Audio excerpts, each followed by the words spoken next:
Our economic system is having detrimental impacts on our planet. And while the current crisis in Ukraine is first and foremost a humanitarian crisis, and we cannot and must not lose sight of that reality, it highlights nonetheless just how quickly difficulties can arise when our needs are dependent on imports.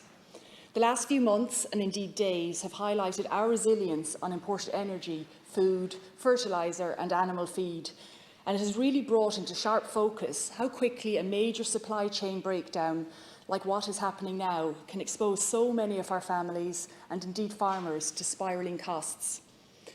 The government is working with all sectors to try and address these serious issues, and as we do so, it's important that we also think about the future. One solution is to implement system change by working with nature within its ecological boundaries to produce high-quality food in a profitable way.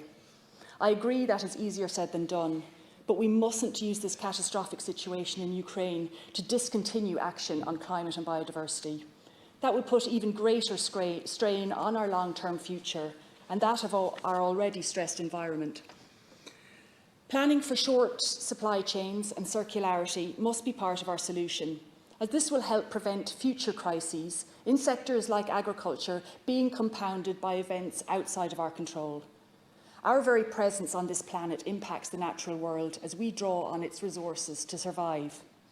Every home we build, every field we plough and every tree we plant will have an impact.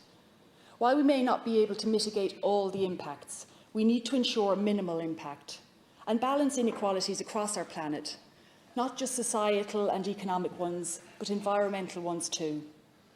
And as we assist those affected by the devastation in Ukraine, we should do so with an eye on the future, an eye on how changes brought about as a result of this horrific crisis can help make food production here more resilient. Thank you very much.